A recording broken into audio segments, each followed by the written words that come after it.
Donkey Kong Country Tropical Freeze, the follow-up to Donkey Kong Country Returns. Tropical Freeze takes everything that game set up and adds its own thoughtful ideas for an even more engaging and creative adventure. Between the wonderful movement, level design, visuals, and soundtrack, this is a masterfully crafted experience. But that's not to say it's without some old weaknesses. In this video, I'm going to lay out what I found to be the best and the worst aspects of this game. Please be aware that I'm reviewing the Nintendo Switch version of Donkey Kong Country Tropical Freeze, and will not be covering Funky Mode, which is the biggest addition to the Switch version. Be warned that full spoilers for Donkey Kong Country Tropical Freeze are on the table. The best. Number 1, my number 1 soundtrack. When I say number 1, I mean that this is, out of every game I've played, my favorite soundtrack, and that's no small feat. I've combed through this selection of music and can confidently say I like over 30 pieces, and if you know me, that's a lot. Other games are lucky to have 10, but over 30? The emotion coming through each of these pieces is so evocative. I've been brought to tears listening to these tracks. I don't usually make this kind of thing the first point in a review, but I want to make it clear how amazing this soundtrack is. Every track so perfectly paired to its environment, many of which have long loops or change dynamically as you progress through a level. Even just going in and out of the water changes the music. Beautiful, energized, and captivating. The kind of music that makes you feel alive, makes you feel the air you're breathing in and the heart beating in your chest. This is the wild of the jungle in audible form. That's not to say I'm a fan of every track. A few are actually kind of obnoxious. I'd even say grating at times, but those are mostly around the beginning of the game. I'd normally list off examples of my favorite tracks, but I'm going a step further and releasing a video of my top 20 Tropical Freeze music tracks. This music needs to be experienced. Number 2, immersion and atmosphere. This was a high point of Returns 2, and isn't something I've seen a lot of other 2D platformers do effectively. Immersive, believable environments,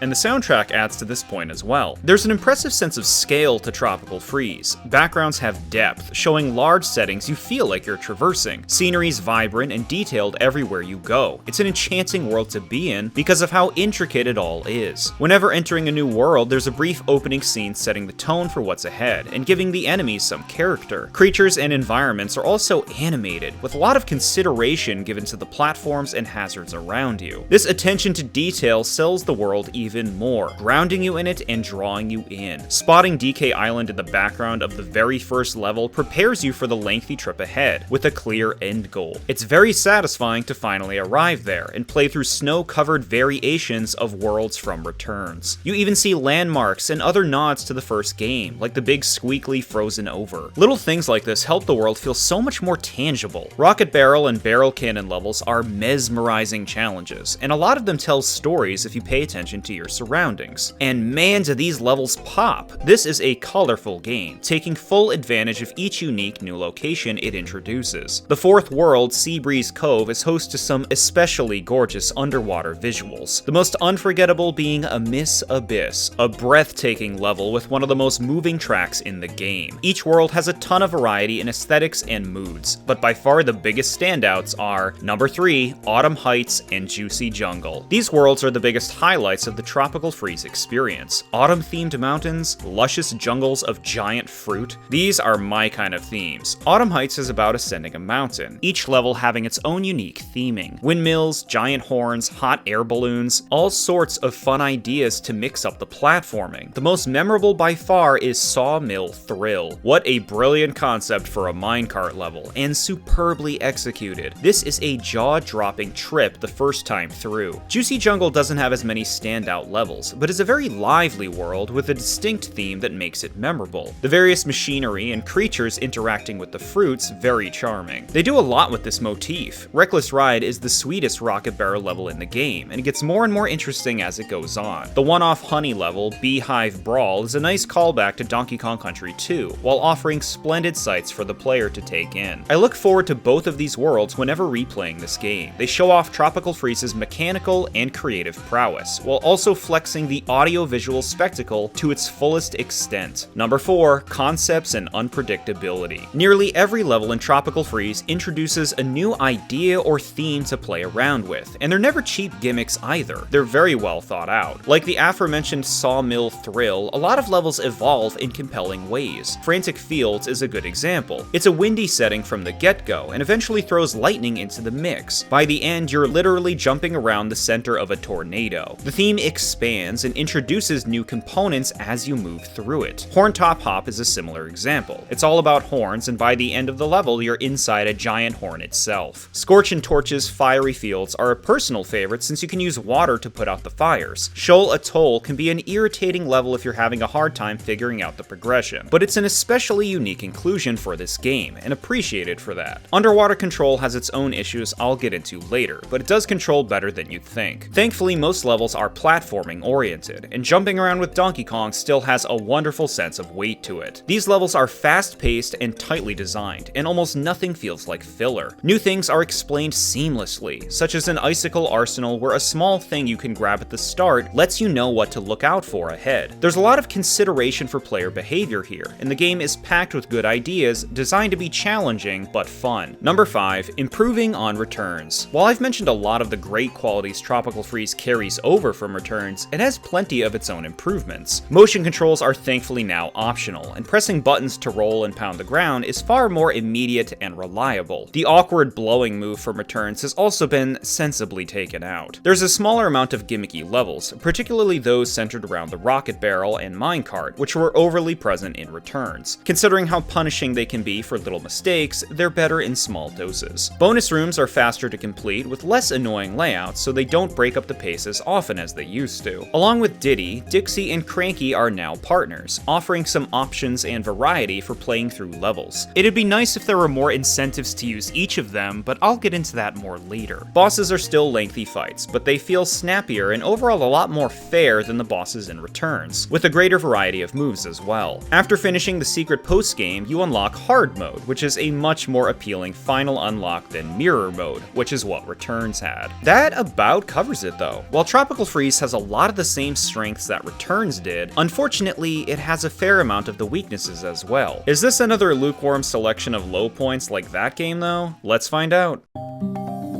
The worst. Number 1, returning issues. I'm surprised most of my issues with Returns are still issues in Tropical Freeze. Generally, sequels iron out the weaker qualities of the original, and while this game does do that with some things, a lot of my most prominent issues with Returns are still present. Bonus rooms are still overused, and while they're faster to complete, they're still very repetitive and feel like filler. Lives are still trivial to much of the game's design. I had 32 by the end of the first level, and was maxed out not long after. It's not a problem that they exist, but to be overflowing with them so early on and so effortlessly diminishes their value as collectibles, and makes you wonder what the point of the life system even is. It doesn't help that you get nothing for obtaining more lives if you're already maxed out. At least convert them into banana coins. The shop still doesn't sell much I'm interested in using, and even worse, no longer offers keys to unlock levels. The only thing I'll buy now are these random character figurines. The fact that they're random, though, is pretty unnecessary. Was this a last-minute choice to give the coins more value? As a collector, I'm going to get them all, so it does work for that, but it seems like a tossed-in activity. I just wish there were more meaningful things to buy, since I ended up getting maxed out on banana coins, too. Time trials are still too demanding for my liking, asking for incredible precision and practice for the best medals. Speedrunning fans will likely adore these, but I'm not a fan of how much time they take to master. That does it for my smaller returning issues, but I have a bigger one that gets its own. Number 2, levels without checkpoints. I said it before and I'll say it again, I'm not a fan of making something more challenging by removing checkpoints. I don't find it fun or enriching to redo the first 75% of a level just to get back to the part I'm actually struggling with. I get that the intended challenge is accomplishing everything in one run, but I don't care for that design philosophy. It's arbitrary to redo a bunch of unrelated things over and over again just because of a tricky late level sequence. sequence. Secret levels require a lot of precision, and often have some sort of timed element like one-use platforms, preventing you from taking them at your own pace, increasing the chances of failure for the smallest misstep. They feel designed to be time-consuming and repetitive. Secret Seclusion, the bonus world unlocked after you beat the game, has an especially exhausting selection of levels without checkpoints. Its underwhelming visuals and grating music don't help. It's probably my least favorite part of the game. Another issue with the checkpointless levels is a lack of a partner barrel at the start. I know they're sold at shops, but it's not hard to just jump into a level to grab one, exit to the map, and then enter the secret stage with a partner in tow. So why not cut out the middleman and just put a barrel at the start? It's unnecessarily time-consuming as is. In any case, my main point is, if the secret levels had checkpoints, I'd enjoy playing them more. Number 3, the final boss. Returns has a lot of long-winded bosses that love waiting phases. Tropical Freeze's bosses, like I said before, are overall faster to beat, but the final boss, Frederick, is exhausting to deal with. This isn't a fun fight, and it comes down to two things. First is how boring it is to wait for him to become vulnerable, and second is how tight his hitbox is. A lot of time spent dodging his attacks, and his hitbox is a lot smaller than it looks, making for the most drawn-out battle in the game. Donkey Kong bosses are generally pattern-based, wait for the moment of weakness fights, but this one pushes it too far for my patience. This isn't a huge deal or anything. It's likely supposed to be tiring to overcome being the final boss and all, but I wasn't crazy about it. Shout out to the move where he lifts all the platforms up and then drops them into the lava, leading to a cheap death your first time through. Number 4, ideas that need tweaking. While I'm happy with the addition of 2 new partners to play around with, there's barely a reason to use anyone but Dixie. To be fair, Cranky at least modifies Donkey Kong in a unique way, and a few collectibles do prefer him, but Diddy is almost completely invalidated by Dixie unless you're doing time trials. The aerial control Dixie offers is exceptional. I can't even think of many sequences where you wouldn't want her as your partner. And it's kind of a shame there isn't much more incentive to use anyone else. Each partner has their own team-up attack where every enemy on the screen turns into an item. Cranky creates banana coins, which isn't too bad, but Diddy turns them into the ever more useless lives. And what does Dixie make? Not random collectibles for starters, hearts, and not even just regular hearts, but golden ones that increase your overall health. She's the most useful partner by a ridiculous degree, and is even required to enter most secret exits. Partner variety is great for options, but man are they unbalanced. Underwater levels also could have used more consideration. Like I said before, the underwater controls are better than a lot of other games, but the way Donkey Kong twists his body can be unpredictable. And with how many enemies are in these levels, it's very easy to accumulate damage. Having to precisely weave through things makes for slow sequences that can be a drag to get through. Swimming's just not as fun as the regular platforming, and the choice to include an air meter only makes it worse. The older Donkey Kong games didn't have an air meter, and with how it turned out here, I can see why. It really adds nothing positive to underwater levels, forcing a sporadic pace on an already clunky form of gameplay. I appreciate the variety these areas offer, but I'd much rather be jumping around and platforming. Number 5, a few more things. I'm just gonna list these off. Secret exits are a fun idea, but they feel a bit forced. Most are obvious to find and towards the end of levels, so they come off as a cheap way to have you play through them again. Some are placed in Rocket Barrel and Minecart levels too, which is an especially poor choice since they can't be completed any faster on a second playthrough. They just seem like padding. The secret exit in Deep Keep is a nasty one for being one of the few secrets in Tropical Freeze with pretty much no conveyance. A path opens up earlier on after you divert some electricity, but this only makes sense in retrospect. It's not clear at all that these two things are connected, and no audiovisual cues are used to make you think something's changed. The section where you can listen to music is a horrible joke, providing only a splash of the available tracks, making you wonder why they even included it. I'd much rather be using my banana coins to purchase music tracks. I wish this was my most egregious issue with the music in the Switch version of Tropical Freeze, but let's talk about the credits. After I completed the game, I was enjoying the wonderful staff roll music, anticipating the remarkable sax remix of Sticker Bush Symphony that comes in halfway. This track hits you in the heart. It's a splendid reward for beating the game. I was all ready for the saxophone to drop,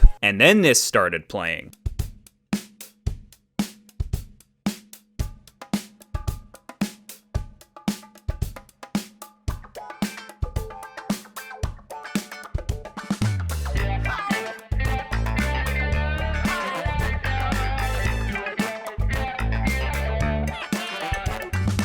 You should have seen my face. They replaced that spectacular remix with a generic Funky Kong beat, and I didn't even play Funky Mode, so the track isn't even in the game anymore. Absolutely despicable. I guess I'm going to have to include a bonus in my top 20 Tropical Freeze music tracks, since it's technically not in the Switch version, but would you look at that, we're done. This is not only one of the best sequels I've played, but one of my favorite video games. Donkey Kong Country Tropical Freeze is a marvel of the 2D platformer genre. It's one of the most emotionally enriching experiences I've had with a game, thanks to detailed worlds and all-star music pieces. I love Returns and Tropical Freeze, and hope that whatever Donkey Kong games follow are well crafted enough to stand right alongside these masterful titles. Be sure to check out my top 20 Tropical Freeze music tracks to hear the music that means so much to me. Thank you all so much for watching. If you liked my video, subscribe to my channel and consider supporting my work on Patreon. Thank you so much to my patrons for all of your support. I'll see you next time.